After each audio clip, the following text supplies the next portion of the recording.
Use the factor theorem to find all real zeros for the given polynomial function and one factor.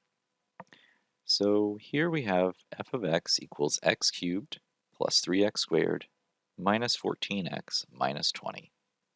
We're trying to find all the zeros of this polynomial, and nicely, we've actually been given one zero because we already know x plus 5 is a factor.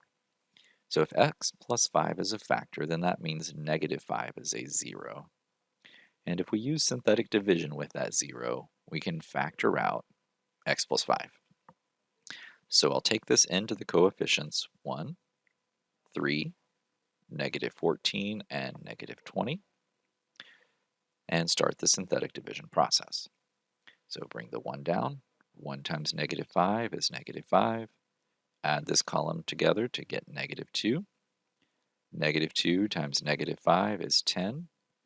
Add this column to negative 4.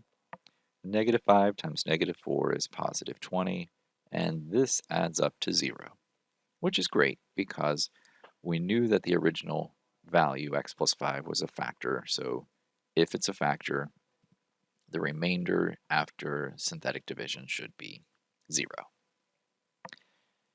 Now, what this means is I have effectively taken this original polynomial and rewritten it in such a way that I have the product of x plus 5 times this set of values here makes up a quadratic whose constant is negative 4. This is a coefficient on x, and this is the coefficient on x squared. So this becomes x squared minus 2x minus 4. Now, our job here to find the remaining zeros would be to factor out this polynomial. Unfortunately, if I try all the combinations of two values that multiply to negative 4, I'm not going to find any that add to negative 2. So this polynomial here won't factor, which means I need to figure out what the zeros are either through the quadratic formula or completing the square. So I'll just come off to the side and start working that out.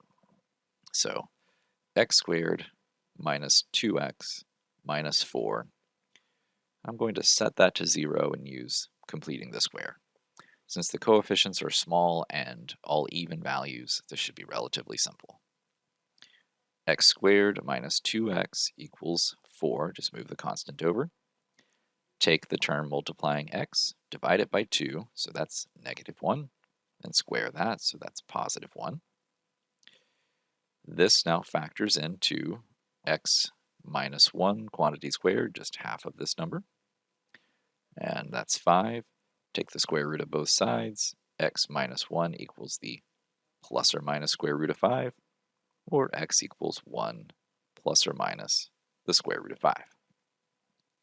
So that is the remaining zeros. So these are zeros of this polynomial, and negative 5 was the zero of this linear. And there are all three zeros.